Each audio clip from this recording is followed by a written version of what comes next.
ሰላም ዶክተር ኪሩቤል ተስፋዬ ነኝ። ዛሬም በሌላ ቪዲዮ መጥቻለሁ። ኤፒሶድ 4 ላይ ደርሰናል። በጣም ለላካችሁልኝ አፕሪሺዬሽኖች፣ ኮሜንቶች፣ ላይክ ኢሜይሎቹ ምናምን ሁሉንም በጣም አመሰግናለሁ ለኮሜንቶቹ። የላካችሁልኝ ጥያቄዎች አሉ። እነዛን ጥያቄዎች በቻልኩት መጠን ኢንተርቪዎች ውስጥ እና ወሬዎች ውስጥ ያቀላቀልኩኝ መልስ እንደታገኙበት አደርጋለሁ። የቀሩትን ግን ሰብስቤ ከቻልኩኝ መጨረሻ ላይ አንድ ቪዲዮ ሰርቼ መልስ ሰጣለሁ ማለት ነው እነሱን ጥያቄዎች። እስከዛሬ አራቱ ኤፒሶድ ላይ ካያችሁ 2018 17 16 እንደዚህ ግራጁዌት ያደረጉ ሰዎች ነበሩ የመጡ ፊዚሺያኖቹ የሚያወሩትና ላይክ አት ዘ ኤንድ ብዙ አመት መዘጋጀት አለባችሁ የሚል ኢምፕሬሽን እናንተ ላይ ማሳደር ስላልፈለግኩኝ ነው የዛሬው ኤፒሶድ የሚሆነው 2019 እና 20 ላይ ግራጁዌት አድርገው ግን this year ማች ያደረጉ ሁለት ዶክተር አብዱንና ኤፍሬምን ነው ኢንተርቪው ማደርገው።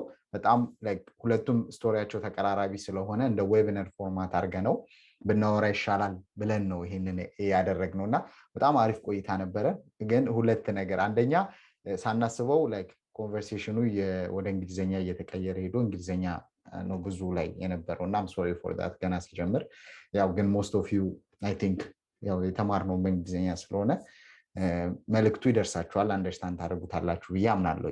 ከዛ ሁለተኛው ደግሞ ከዛ ያለፈው 2-3 ቪዲዮ በፊት ያጋራውት ሊንኮች ነበሩ፣ የፋይሎቹ ጉግል ድራይቭ ፋይሎች የነበሩበት ማለት ነው። እሱ ሊንክ በኮፒራይት ምክንያት አልሰራ ብሎ ነበር፣ ግን ሮሃክ የሚባል ሰው በቴሌግራም ልኮልኝ አክቲቭ የሆነ ቴሌግራም ግሩፕ አለ ሁሉም ፋይሎች ያሉበት እና እሱን በደንብ አሪፍ ሆኖ አግኝቻለሁኝ እና ሮሃክ አመሰግናለሁ። ያንን ሊንክ አጋራችኋለሁ፣ ምክንያቱም ድራይቮቹ ላይ ያለው ፋይል ስለማይሰራ ስፔሲፊክሊ ስኬቺ ያለበት ፎልደር አይሰራም። ስለዚህ ያንን ሊንክ አጋራችኋለሁ ማለት ነው። ላይክ የቴሌግራም ቦት ነው። ቦቱ ስትገቡ የስቴፕ 1 ፋይሎች ኦልሞስት ሁሉም አሉ። ስለዚህ እሱን አጋራችኋለሁ። ሁለተኛ ዩወርልድም ኦንላይን ቤዝድ የሆነ ይሄው ሮሃክ የተባለው ቴሌግራም አካውንት ነው ላከልኝ እና እንዳጋራችሁ ነው እና እሱም ኦንላይን ቤዝድ የሆነ ኦልሞስት አይደንቲካል ነው ከእንትኑ ጋር ላይክ ከፔይድ ከሆነው እንትን ጋር አይደንቲካል ነው። I'm not sure ጥያቄዎቹ ያንዳንዳቸው አንድ አይነት ይሆኑ፣ በዛ ነገር ላይ ራሳችሁ ሪሰርቹን ስሩ። ግን የሱን ዩወርልድ እናንተን የሮሃክን የሰጠኝን እዚህ ላይ ዲስክሪፕሽን ላይ አስቀምጣለሁኝ።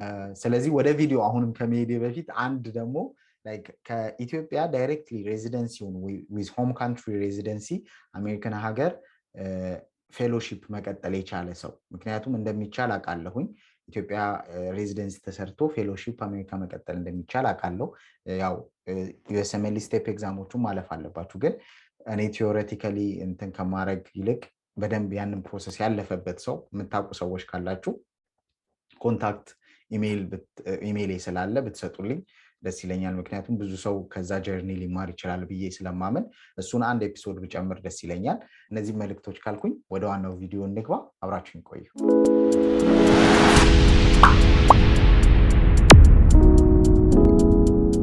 ኪሩቤል ነኝ፣ በሌላ ቪዲዮ ተመልሻለሁ። መግቢያ ላይ እንዳያችሁት ዛሬ ሁለት ገስቶች ናቸው ያሉኝ፣ ዶክተር ኤፍሬም እና ዶክተር አብዱ። ሙሉ ስማቸውንና ኬት ግራጁዌት እንዳደረጉ አሁንስ ማች ያደረጉበት ፕሮግራም ምንድነው የሚለውን ያስተዋውቁልናል። ያው ለማስታወስ ያክል ግን የዚህ ኤፒሶድ ቲም የዚህ ዌቢናር ቲምም ሪሰንት ግራጁዌቶች ናቸው። እንዳልኳችሁ እስከዛሬ የነዚህ 5 ኤፒሶዶች ላይ ያሰብኳቸው ላይ ሞር ከ2018 እና ከዛ በፊት የተመረቁ ግራጁዌቶች ናቸው እየመጡ ያሉትና ላይክ እናንተ ላይ ብዙ አመት ፕሪፔር ያደረጋችሁ ስፔን ማድረግ አለባችሁ የሚለውን ኢምፕሬሽን ላለመተው ነው እነዚህን ሪሰንት ግራጁዌቶች ቴክኒካሊ both of them are my juniors so 2019 እና 20 የተመረቁት ግን ራሳቸው እንዲያስተዋውቁ እድል ልስጣቸውኝ። ከአብዱ ካንተ ልጀምር። Thank you ኪሩቤል for having me. I'm very happy to be here. Abdulrahim Yusuf ይባላለሁ. I graduated from Addis Ababa University in 2020 and I've been on the USMLE path for the past 2 years, and I just matched into internal medicine program at Cook County Hospital in Chicago. Nice. And Ephrem? So I'm Ephrem Yirgu. I graduated from Bethel Medical College in 2019. I started my path almost immediately after graduation, and currently I've matched at MedStar Baltimore for internal medicine. Yeah. እንግዲህ already feel እያደረኩት ነው። በጣም ብዙ ጥያቄ ነው ያለኝ both of you. How did you decide to go to the USMLE route? Like Abdu, you can go first. ያው in med school ጀምሮ የምናወራው ነገር ነው ከድሮም ጀምሮ ከጓደኞቻችን ጋር አንዳንዴ ዝም ብለን you know like when we are having a bad day ምናምን I'm going to take the USMLE ምናምን እንላለን ግን I never took it serious ማናችንም ጓደኞቼም እንደዛው ዝም ብለን እንላለን እንጂ we never started studying, we never started anything serious እና after graduation ነው ያው ምደባም ስለቀረ I had to do a deep introspection and እንደዛ አይነት ሞመንቶች አሉና ስለዛ ያው like what's my fate የሚለውን ሳየው like I have to stay at home, look for a job ምናምን እና like የዛኔ ደግሞ የኮቪድ ታይም ነበረ, ሎክዳውን ነበረ. So I hate staying at home. Again, like if I'm staying at home, at least let me start something. I started studying for USMLE. I talked to many physicians. እዚህ ሀገር ያሉ እና ደግሞ I have an aunt in the US who has gone through this journey. She has a green card now. Yes, so it's a bit different than mine. And a visa requiring ስለሆንኩኝ ግን yeah, she's been through this journey now. I've talked to her and a bunch of other physicians in Ethiopia. And now they've told me the same thing. They told me to start this journey. Why don't you start reading Manamnali? So አንድ ጓደኛዬም ነበር አብረን የተመረቅን እሱንም አናገርኩትና we started together. And that's how I started. Nice. That friend of yours, Abdu Hamza no? Let me guess. Yeah. ስላልተመቸውና ጀርኒያችሁ ሞር ኦር ለስ ተመሳሳይ ስለሆነ ነው ዛሬ ያልመጣው እንጂ one of the guests እሱ ነበር invitation የደረሰው. What about you, Ephrem? Yeah. I think my answer is going to be a little bit shorter because Abdu has already said most of it. We talk about this kind of things back in med school, so the idea was there very early. I didn't start studying until I graduated as well, but I had always thought about trying the USMLE pathway from the early days. But with that said, I feel that my learning goals and my medical career goals align more with the opportunities that you have here in terms of the rigorous academic activity that you have here in the programs that we have here. So for me, I'd always felt that if it was an opportunity I could get, I was definitely going to take it. So nice. It's always been that way. Yeah. Nice. Yeah. በፊት ኤፒሶዶቹ ላይ ማንስቻቸዋለሁኝና like ኢንፎርሜሽኑ ኖሮን እና አክሽን መውሰዱ like taking the USMLE and talking about the USMLE is different things አይደል እናንተ ጋር like አብዱ ፐርሰናል የሆነ ኮኔክሽን መኖሩ የአንተ እንትን መኖሩ ያቺን ድራይቪንግ እንትን ሰጥቷል ብያምናለሁኝና ብቻ እዚህ ሞመንት ላይ ያሉ ዲሲዥን ሜክ ለማድረግ ያሉ ብዙ ሜዲካል ስኩል ውስጥ ያሉ ልጆች አሉ I think ይሄንን ያዩ ያሉና I think that would help them a lot. ሌላ ጥያቄ ፕሪፓሬሽኑን እንዴት ነው ከምን ጀመራችሁ like ሁለታችሁንም ፕሪፓሬሽኑን ከምን ጀመራችሁና ምን ያህል ጊዜ ወሰደባችሁ አብዱ ጀምር ካንተ I graduated in like February or March of 2020 cuz I traveled a little bit for like a month ምናምን and then I got back and there was a COC exam. I don't know if you know about the exam. Yeah. It's a licensing exam in Ethiopia. እና እሱን መውሰድ ነበረብኝ የተወሰነ ጊዜ አንድ ሳምንት ምናምን አጠናና COC like I took that exam. ከዛ አንድ ሁለት ወር ዝም ብዬ ያው like lightly ካፕላን ቪዲዮዎች ምናምን ትንሽ ማየት ጀመርኩኝ ግን I didn't really start studying until like June, July. And I took step 1 on March. So it took me like 8 to 9 months to finish step 1. And now step 1 was the most important exam by far በእኛ ጊዜ. So I had to give it much more focus and much more time. So it took me like 8 to 9 months at the time and I took it in March cuz step 1 in ጨርሼ I took like a month break and I started studying for step 2 CK. And I did that in August 2021. So it took me like 3 months. And then I also took OET in August 2021 and I applied on September. That was so fast. Congrats, man. Nice. Thanks, man. How about you, Ephrem? So I graduated in June, July 2019. And for the next few months, I actually didn't do anything related with medicine. I came here to the States. I spent the time recovering from the internship stress. And so afterwards, I started to think about my goals, try to come up with schedules on when I wanted to finish and when I planned on finishing. And then I got started at the start of the next year. So early 2020 was when I started, around February, March. So all in all, it took me about 1 year of study for step one. I started out lightly with Kaplan lecture videos, specifically with biochemistry, because I felt that was the one subject that I felt I needed a lot more work on. So I spent a lot of energy trying to make sure that my biochemistry base was strong. So I worked with Kaplan lecture videos, lecturio lecture videos, and then of course I started doing Anki, and that's for me how I started studying. Took me 1 year for step one, and following that I spent 6 months. After taking the step one exam, I spent 6 months studying for step two, and the date that I took it is very similar to Abdu for step two, because I took it in August. Same with OET, after like a couple of weeks of study, and then I applied in September. Actually, I was about 3 days late to apply for my residency applications. ናይስ ሶ እዚሁ ጋር ልጠይቃችሁና ማቴሪያሎቹ ምን ነበር ስትጠቀሙ የነበሩት? አብዱ ጀመር። You get a lot of contradicting information if you go on YouTube or if you go online on Reddit ምናምን, like different people use different resources, and I think that's warranted because people think different እና የተለያየ way of studying ያለው ሰው. So like I don't think there is one formula for everyone. Again, for me, like I think the most important resource is Uworld, obviously, and Boards and Beyond and Pathoma. Those three resources I think everyone must use in the USMLE journey. Yet like Anki ለምሳሌ አሁን some people like using it, other people don't. Even first aid, it's good for memorization learning. I didn't like first aid. It's compact on a note. So like first build lamarig knowledge, it wasn't good learning man.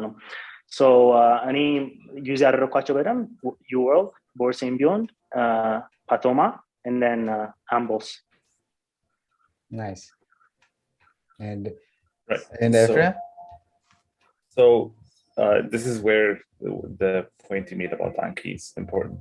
It's a polarizing topic, actually. For me, I'm an Anki believer. So I didn't start out that way. I started, like I said, when I was studying for biochemistry, I started out with lecture videos with Kaplan. I used Lecturio for a bit as well. And after watching those lectures, once I was done with studying biochemistry in depth, was when I started to shift towards these other resources. And the most important resource for me in terms of lecture videos was Boards and Beyond. That was the one that I would use to learn about the topic. And then after that, I would go to Anki to study the topic. And Uworld came towards the end for me. The Uworld is by far the most important resource. That's no questions about it. But for me, I felt that I would utilize it more efficiently after building a strong knowledge base. So I spent a lot of time studying on Anki. The great thing I like about Anki is the repetition feature that it has. So I'm not the kind of person who enjoys memorizing things. So this basically automated that for me. And Anki also includes all of these other resources like Pathoma, Boards and Beyond, first aid pictures, sketchy, pharmacology and microbiology, and even some Kaplan material in there. And the people, depending on the deck that you get, obviously. So I used Anki to hammer in what I learned, memorize what needed to be memorized. And once I was done with Anki was when I moved on to Uworld. And at that point, I didn't do the flashcards anymore. I just sorted to doing 2 blocks per day until I was finished. Ah, nice. So you guys took the exam while it was 3 digit. So do you think the step one being pass or fail now makes a difference? So Ephrem, I can start with you. Yes, I think it makes a huge difference in terms of how your pass or fail or your scores are viewed, because now the shift and the emphasis is more on your step 2 scores. So you have to do really well in your step 2 scores. But with that said, I'm not sure how much of a difference it makes in preparation, because step one does a good job of giving you a strong base for step two. So if you want to just pass step one and get that over with and then move on to step two, you must remember that the amount of effort that you put in must be a lot more for step two. And up until now, most preparation materials are geared towards step one. Step two preparation materials, for me, at least in my experience, weren't as developed as they were for step one. And so step two preparation felt a lot more like I was blinded in terms of what I was supposed to know. I was just depending on Uworld, which works great, but I think we will have to mix step one material and step two material now just to prepare well for step two. Yeah, even content-wise, they say like almost half of step two is from step one. Do you agree with that statement? So that's exactly the point that I'm making. Programs view it differently because now it's pass or fail. But as far as preparation goes, I think it just means you have to spend more time preparing for step two, which includes a lot of step one materials. So how much time you spend is going to be up to you. If you're the type of person who wants to spend 1 year preparing for step one and you just get that pass mark and then move on to step two and then study for step two for a few months, it could work because you have a strong base already and you will do well on step two. But at the same time, you could just do the minimum amount of effort that you need for step one. But when you start studying for step two, you're still going to have to spend the amount of time required to be able to do well on step two. Nice. What about you, Abdul? Yeah, I agree with Ephrem on that point actually. ምክንያቱም step 2 በደንብ ለመስራት to score really well on step 2, you have to know the basic concepts in step 1. Yeah. So you apply the concepts you learn in step 1 and apply it on step 2. So it took me 8 to 9 months to study for step 1, and that's what made me take step 2 like so quick in 3 months. So zoro like pass failum honam minimum honam, like you have to study step 1 at least 6 months, in my opinion, like 4 to 6 months at least. You can't just I think it's difficult because your score will suffer on step 2 CK and you can't afford that. Yeah. እንዲሁም ዛሬ ኢምፕሬሽንም ሰው ላይ ጊዜም ብዙ አትስጡት የሚለውንም at the same time ደግሞ don't rush into it ምክንያቱም ፌል ደግሞ ከሆነ like one of the red flags ይላሉ አይደለ እና ፌልም ስላለ ፌል ማድረግም ስላለ እሱን ደግሞ ስቶሪ ብዙ አንሰማው የኛም ነጮቹ ሲያወሩታል ስቶሪያቸውንም ሼር ስለሚያደርጉ ብዙ ደግሞ እንደዛም ሆኖ like ብዙ ሰፈር ያደረገ ሰው ሊኖር ስለሚችል don't rush into it የሚለውንም ለማለት ነው like ከጨረሳችሁ በኋላ ማች ለማድረግ ብዙ ነገር አለ አንደኛው ነገር USMLE ሰርቲፊኬት አፕላይ ማድረግ ነው ኤግዛሞቹን ከጨረሳችሁ በኋላና I heard like 6 ፓዝዌዎች አሉ USMLE ሰርቲፊኬቱን አኳየር ለማድረግ እና እንዴት ነበር theoretically እናውቃለን ግን how was the process like Abdul ካንተል ጀምርስ you have to complete the 2 step exams, step 1 and step 2 CK, and complete the occupational English test, language proficiency exam, accepted by ECFMG, so you have to complete OET. And after you do that, you release your result, OET result to ECFMG, and you start your pathways application. So for pathway number 1, you need to be licensed in your home country. So you should have a license to practice in your home country.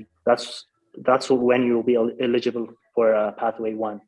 So if you're applying through pathway 1, you need license and letter of good standing. If you've been working, if you haven't been working, I think license would suffice.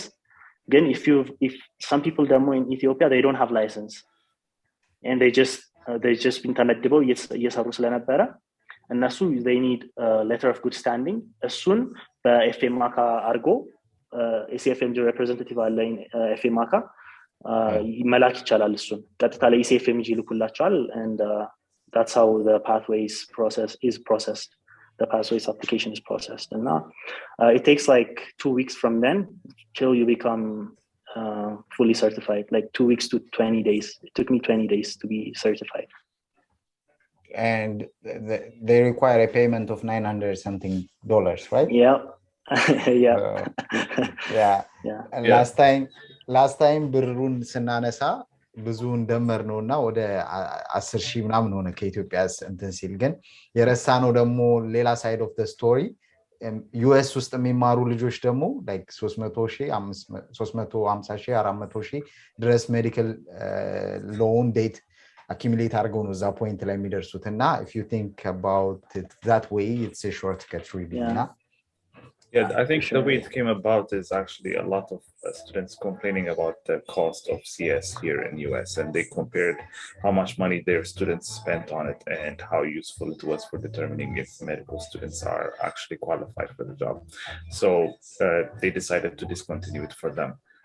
But for when it comes to international graduates, the money is still needed, right? They still want you to pay that kind of money. So they just created a different pathway, called it pathway, and they still generate the same amount of money. But people would have spent a similar amount of money if the CS was still in effect in the past. I'm not sure what the cost of step 2 CS used to be, but I would say it's around the same amount. Yeah, I mean is እንዴት ነበር የሰርቲፊኬቱስ አኳየር ስታደርገው አንተ ጀርኒ? It was actually very similar to Dr. Abdus. I still had to get my step 1, step 2 scores in. I had to do the OET. I sent them an email of the license that I had, and what they did was they went to the organization that gave me that license. They contacted them and they asked them to send or confirm that the license that I had was legitimate. That required a little bit of communication between me and the organization, but eventually they got it done as soon as they received the email from ECFMG. I had to tell ECFMG to send the request personally for me, because when I asked them to send it for me, they weren't willing initially. There was a little bit of a miscommunication problem. But when ECFMG finally sent a request, then it took like a week or so maximum to get it all sorted out. And once that came in, ECFMG collected all of the things and documents that they required, and then they said we're just left with final verification process, and that took another week or 2, and then they gave me the certificate after that. Nice. ያው እናንተ ሪሰንት ግራጁዌቶች ስለሆናችሁ እናንተ ብዙ ቦደር አያረግም ግን ኦልድ ግራጁዌት ሆኖም ላይሰንስ ያለው ሰው ከሆነ ላይሰንሱ ቫሊድ መሆን አይተበቅበትም I think እና ላይክ አሁን ለምሳሌ የዘንድሮ ላይ ያየሁት ነበር ዘንድሮ አፕላይ የሚያረግ ሰው ከሆነ ላይክ 2018 ድረስ ቫሊድ ከነበረ ችግር የለውም for the past 4 years ቫሊድ እንኳን ባይሆን ብቻ ካላችሁ ላይሰንሱ ካላችሁ it works የሚለውን ነገር እዚህ ጋር but they need a letter of good standing as a substitute for that. If you send letter of good standing ችግር የለውም ላይሰንሱ. Nice. And they send a letter of good standing for you if you have at least one like experience letter from one of the hospitals. So that suffices. For sure. Would you change the things that you have done, like if you had to go through the process again? So this is a question for both of you. Ephrem, you can start. In terms of materials, I think I would have spent more time using Amboss and less lectorial. Specifically, the questions that Amboss has prepares you really well in terms of what the questions end up being. The similarity is not that strong. Amboss questions, for some of them, they tend to be a lot more difficult than the actual exam, but they make you think in the type of way that you need to think to be able to answer these questions well. I used to do one question every morning while I was studying the Anki flashcards, and that helped me guide how I studied the material. That was a lectorial questions. If I switched that up and used the Amboss questions, I think I would have gotten better results. But at the end of the day, that's one minor difference. So give or take. Nice. What about you, Abu?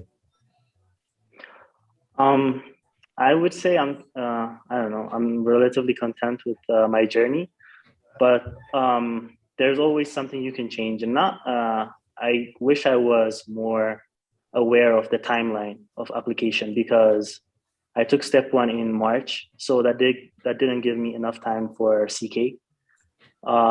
Luckily, I had good foundational knowledge from my step 1. I scored good on step 1, and that helped me a lot. And it could have been like risky to apply this year. I had some people say don't apply, actually. I'm not sure if we're told that. I had several people telling me don't apply because you're too late. For sure. እንደዛ እኔም አንዳንድ ሰዎች don't apply ይሏል፣ አንዳንድ ሰዎች ትደርሳለህ ምናምን ይሏል። Again, at the end of the day, I took the self-assessment exam for step 2 CK, and I was confident in what I can do. And now that's why I took the exam, and now it worked out, and I'm grateful for that. Nice. ያው እንደዚህ በጣም ነገሮቹን አጠጋግታችሁ ስትፈተኗቸው ሌላዎቹ ፓራሜትሮች ማች ለማድረግ ያሉትን like the observership or research ምናምን እንዴት ነው ያደረጋችሁት? አብዱ እንዴት ነው ያደረጋችሁት? Absolutely. I didn't have much time to work on other parts of my application. I finished OET and I took step 2 CK on early August, and then OET on late August. So by the time I returned back home, it was September, and I did not work on my personal statement, CV. Like, I did not write any of it. So I had to work real hard. I had to work real hard to cover all that in the 28 days, because September 28 was when ERAS would open. So I wouldn't recommend that. I wasn't aware of the timeline better. I did not do any observership. I don't have any US clinical experience. I just applied because I had good scores. I had 260s in both. So nice. I just took the risk, and I applied in G. I didn't do observership because it was too late by then, I felt. Nice. I have a lot of questions. I'll get back to you. What about you? How was the other parameters of your application? It was similar, but I think I got lucky. I was able to secure a couple of observerships at some outpatient clinics here, and the physicians working in there were really helpful. So I was able to secure letters of recommendations from them, because that's the most important part of the US clinical experience. So that happened right after I took step 2. So I had like a couple of months to prepare the rest of my documents. I spent a lot of that time working on my observership and securing the letters of recommendations that I needed. And that is partly why I ended up applying a few days later, because the letters of recommendations, once they get uploaded, there's a certain amount of time ECFMG requires to process them. I hadn't taken that into consideration initially, so I had to wait until ECFMG verified those letters, and then I was able to apply. And on top of that, I have to write my personal statement within a couple of days, because I just hadn't prioritized it, because I was too busy trying to get the rest of my documents in order. But I certainly would not recommend that. It's a risky way to handle it. But considering my situation, I think I did a pretty good job of making sure I had a complete application when the time came into apply. Nice. Congrats, Abdu. 260. That's good. That's good. Yeah. ያንተ 3 digit መሆኑ ጠቅሞሃል I think። እና አሁን ፓስ ኦር ፌል ከሆነ ስፔሻሊ ይሄን የሚያዩት ሜዲካል ስቱደንቶች ስለሆኑ ሌሎች ፓራሜትሮቹ ላይ እንደዚህ ሌት ባይሆኑ they have to, like, if step 1 is pass fail, you have to round up all the other areas of your application, because they don't have an objective measure of your academic abilities. So you need to round up your other parts, you have to work on personal statement, getting good letters of recommendation. At least you have to do tele-rotations. For me, I wanted to do tele-rotation because I'm in Ethiopia, applying from Ethiopia. I wasn't in the US, so I wanted to do tele-rotation, but the price was costly for me. It was around $1,500 to $2,000. So I ended up not doing it. I opted not to do it and just take the risk. But I don't advise other people to do it unless they're very confident in their scores or other parts of their application. Nice. Where did you take your exams, Abdul? I took them both in Kenya, the step 1 and step 2 CK, and then I took the OET in Dubai. So how was the visa process like for those destinations? Yeah, Kenya, there is no issue with visa because the visa is on arrival. The Ethiopia and Kenya have some sort of agreement, so you won't have any issue securing a visa. They just give you a 1-month visa on arrival. As far as Dubai is concerned, I think everyone knows how to get a visa from Dubai. So yeah. What about the accommodations, like the rooms and everything? How much did it cost you, and how did you settle it? I don't remember exactly how much it costed me, but I would say travel, it's like 20,000 Ethiopian birr per one way. If it's both ways, it's like 40,000 Ethiopian birr. And then when you're there, you have to spend for a bed and and that's like probably $300-$400 per trip. Nice. I would say. Nice. Ephrem, you want to get a little number? No, I was gonna add with determining how confident you are of your application. There is NRMP match, interactive match data that you can plug in your scores, your amount of experience, and when you graduated and things like that.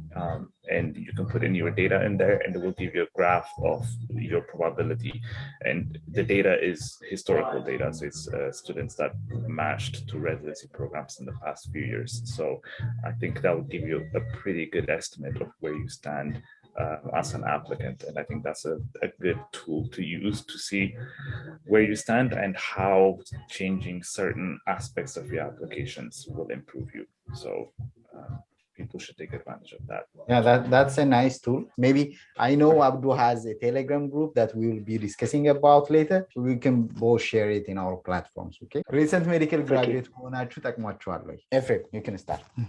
I think it did. For several reasons, as we have said earlier, that cutoffs definitely helps if you're a younger graduate because you are theoretically eligible for all of the programs here. It also means they consider you to be easier to teach and mold, and because of your proximity to medical school, to the preclinical and the clinical days, they think or they believe that you remember more of that material because the step exams test certain aspect of your medical knowledge, but there's a lot of stuff that they don't test as well. The younger of a graduate you are, the more they assume that you remember those materials better. So it's certainly an advantage. And more importantly, if you're a young graduate and you have high scores, they take that more seriously. Whereas if you're an older graduate with excellent scores, they would say it's great, but it's also what we expect from you. So I think those kinds of advantages help you out as a young graduate a lot. But with that said, for you as a person, like as an applicant, it's by yourself, I'm not sure if it makes you feel a little bit more stressed out than an older graduate. So there is a little bit of a balance there, but I'm not sure. That may just be me. So why do you think that's happening? Like, I think being an older graduate and being more in the field for a lot longer, I would assume gives you a more, you know the career well, you know the industry well. There isn't things that you don't know or that you may not expect when it comes at you. As a younger graduate, your understanding is you know what you learned in school. You don't necessarily know what's waiting for you out there in the real world. So you could be a little bit intimidated initially at the beginning, thinking that there are things that you're lacking, or you may feel like I need to work on this a little bit more or whatever. So those kinds of questions, I had them. I'm not sure if other people would have them, but I certainly had them, and I had to think about it a lot and I think that kind of thought left me once I took step 1, step 2, and I got the scores that I was looking to get. But initially, that doubt, I think, is there for younger graduates. That may not be there for older graduates, but I can't speak for older graduates. So yeah, for sure. Imposter syndrome is a real thing. And I think older graduates also have it, but it's more pronounced than younger graduates for sure. Yeah, ያንተስ አብዱ እንዴት ነበረ? Like younger graduates መሆን ይጠቅመዋል? Yeah, Ephrem has explained it well. Some programs use cutoffs when they're extending interviews to filter out the applicants. Some programs use 2-year cutoff, others use 5-year cutoffs. And just to maximize your chances not to be filtered out of any program just because of your year of graduation, I think that's important. From the program director's perspective, I think Ephrem has explained it well. They think younger graduates can be molded more because it's hard to, this is from the program director's perspective. They may think that older graduates are harder to change because they have their own way that they've been practicing medicine on in their home countries. So they definitely prefer younger graduates.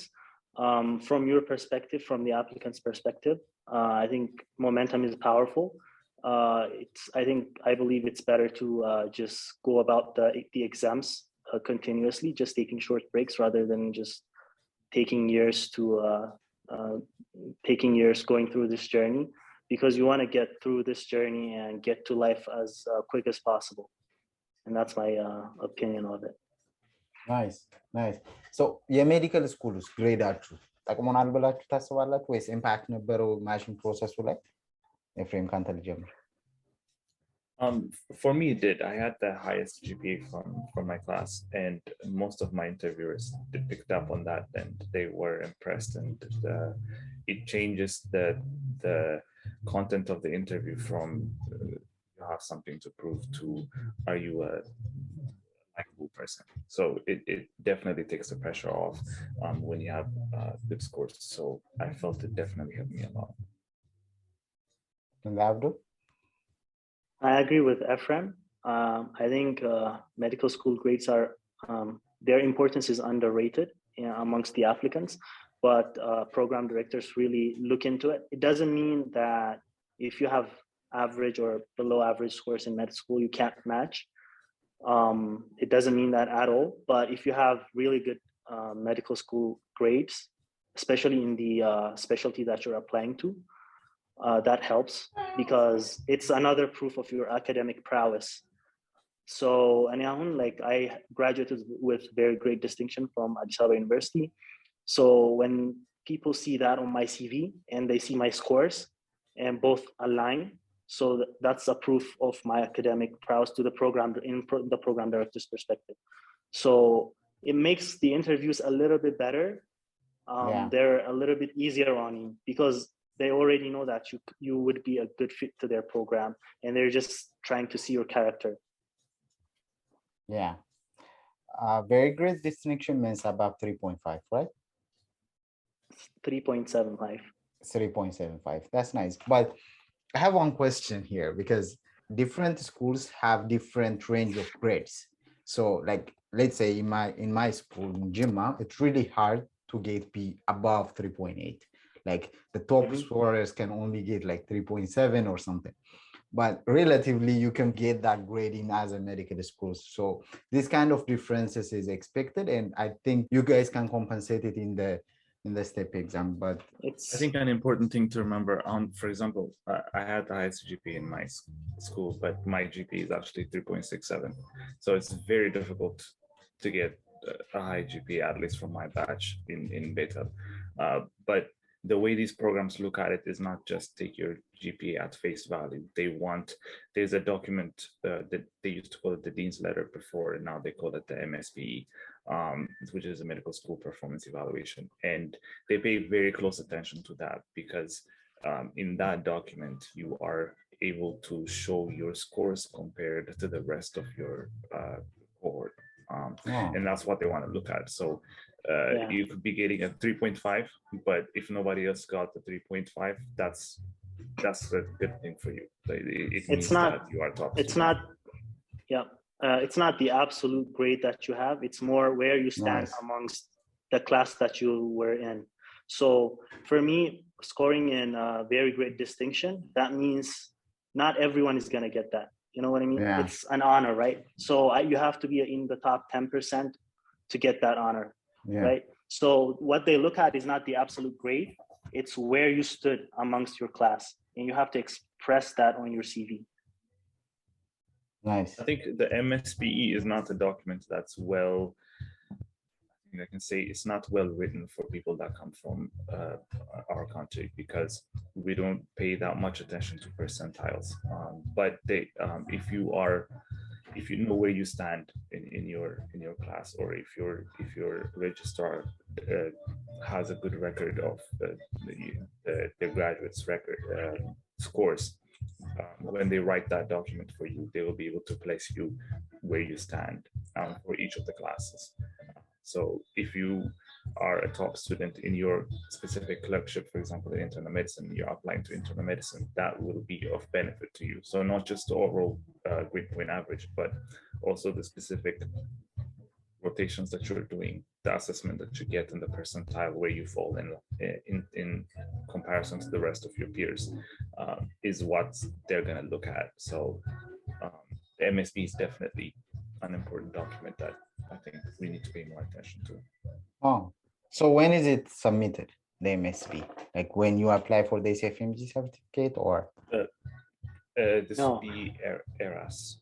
With the ERAS application on September. For the residence matching. Yeah, for the match.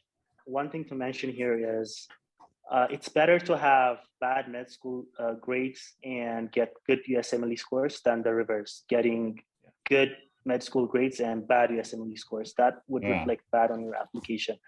Yeah. So if you had bad med school grades but good USMLE scores, that means you showed some improvement and you worked really hard to improve the situation that you were in.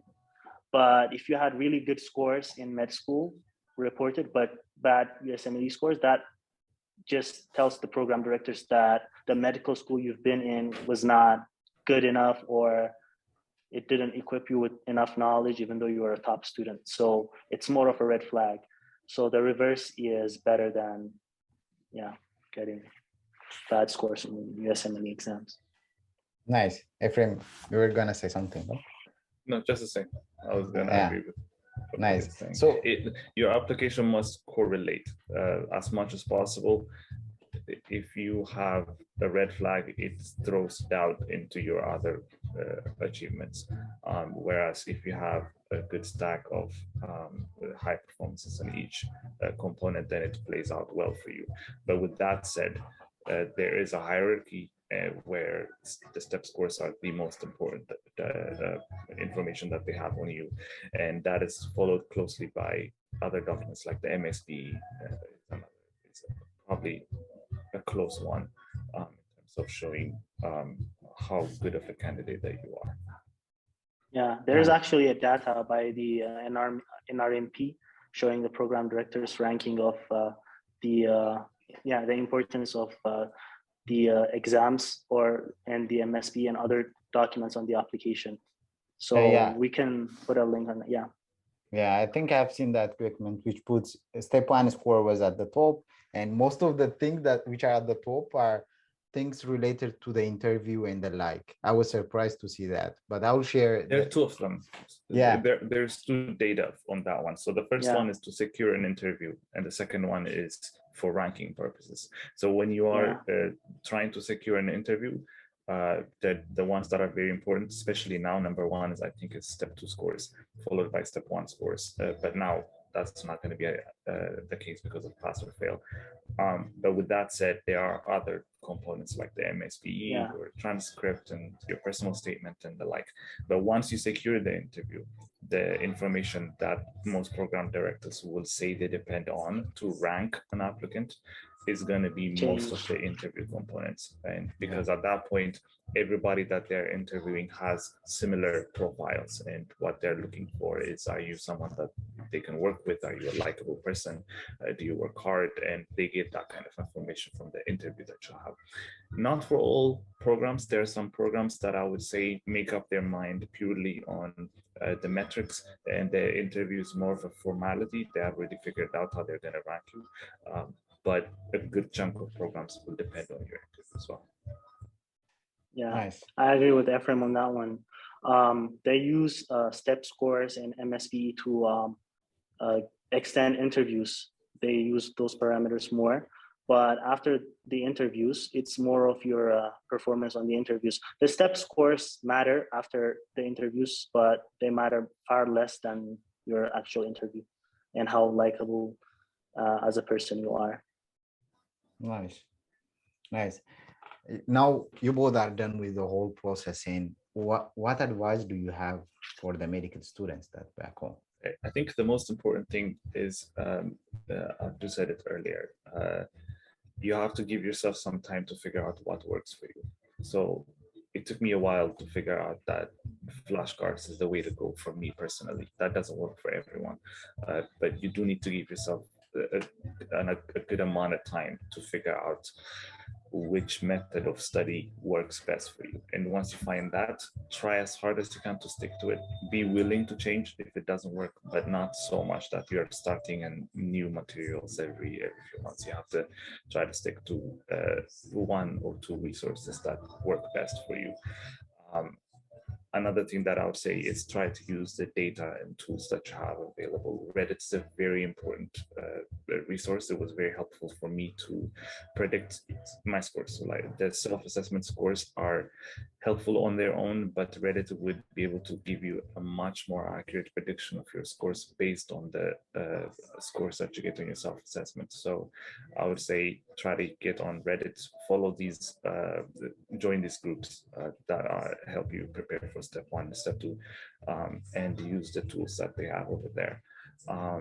And with that, in addition to that, probably if you have more time, I was obviously low on time, so I didn't have much of a time to work on other components of my application, but maybe one that probably would have benefited from improvement is publications. Trying to publish a paper on whatever journal you can find, or even just working in a research group and getting your name on a paper, I think would be helpful in terms of getting you especially into academic programs. So that's the advice I would have. And Abdu? What I would add on that is I would say the time to act is now. The journey to residency in the US has never been easier. I think everyone should take advantage of this time. Step 1 is pass fail. You can take it in a really short time. CS is gone. So the only real exam that's left is step 2 CK. So I think everyone should start acting and take advantage of this golden moment. Nice. Speaking of, what do you think that the changes that ECFMG is making recent? They're changing the whole medical school lists that are accredited to apply for the ECFMG certificate. So absolutely, that's also one factor.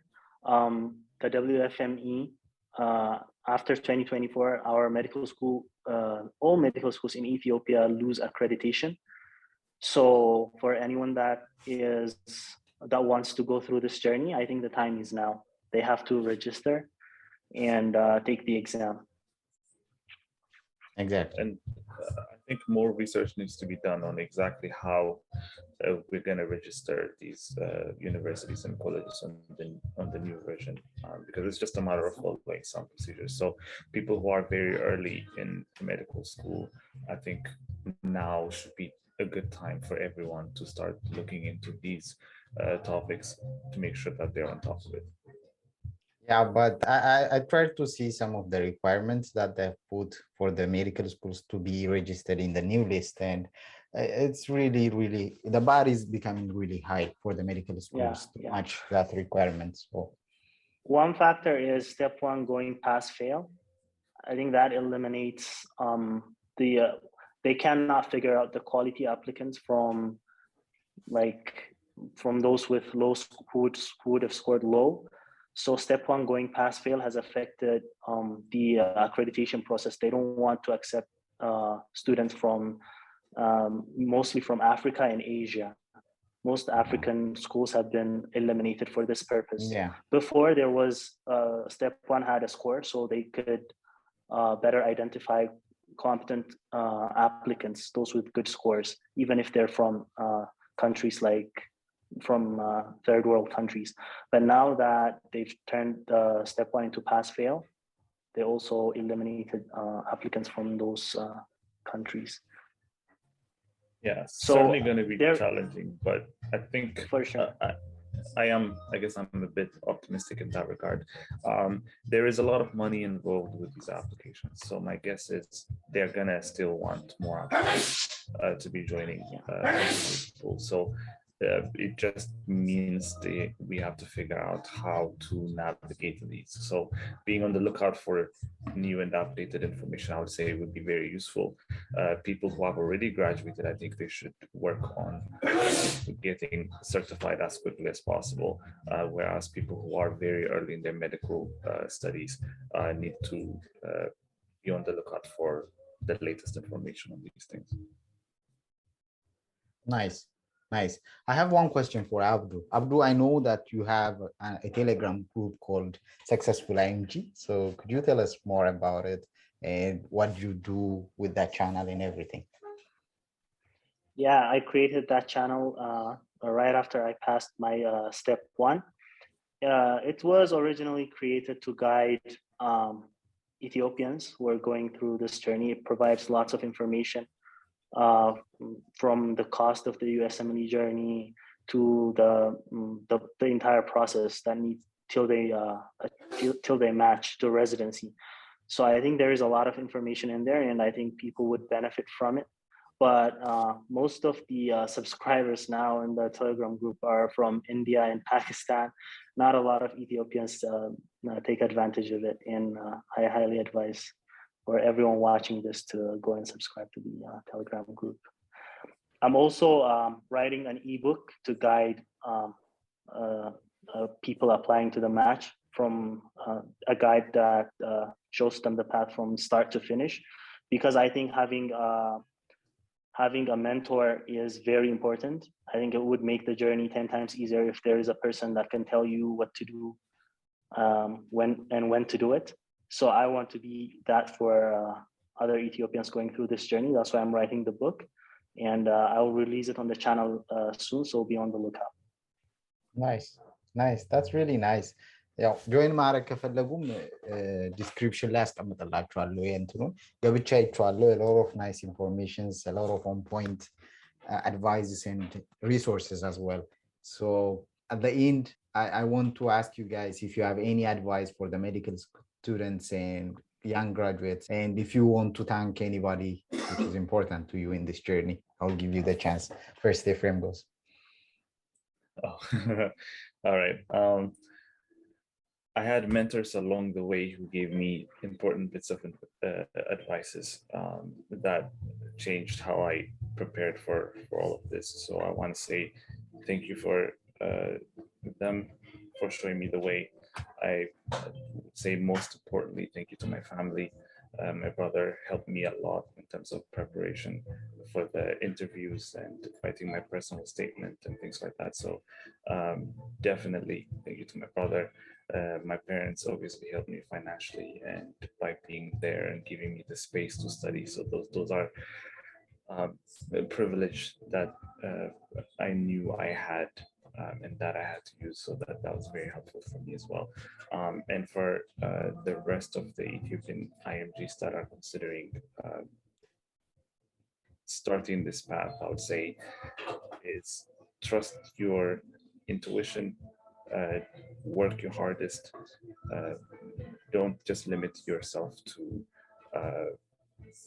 what your mentor said. I mean, I would say mentors are very important, but I would also say you don't necessarily need to do things just the way that everybody tells you. You can go out there, research by yourself, join online larger communities that you'd find on Reddit as well, because you never know where you might get the helpful information. I was convinced to start Anki after I joined Reddit by someone that I don't even know. So you never know where you get these kinds of useful advice. So go and look out for yourself to make your own path, is what I would say. Nice. How do? I would like to thank my family, my mom, who supported me through this journey, and also my aunt, who has really guided me through this long journey. And I would advise other Ethiopians to join discussion forums, be it the Successful IMG discussion forum, where we have other Ethiopians going through this journey. Go there, discuss, ask questions, and also join Reddit groups, just like Ephrem said. They're really helpful. There are lots of materials on the Reddit groups, as well as there is also, after taking NBMEs, you can convert NBME scores into 3-digit USMLE scores using those Reddit groups. So I think that's very helpful in tracking your progress. And I'm going to reiterate what I said earlier. The path to US resident has never been easier. And I think everyone that's capable should really consider taking the exams and achieving their dreams. Thank you, Woz, for being my guest this year. And it was really nice having you here. People join the group because there is a lot of good stuff in your group. It's called Successful IMG. I will put the link there. And if they want to like connect with you personally, if you don't mind, I would like to put your LinkedIn addresses as well in the description. So that's a yes from Ephrem and Abdu as well. So that was it. Thank you very much, guys. Thank you so Thank much. you, Quirovel, for having us, man.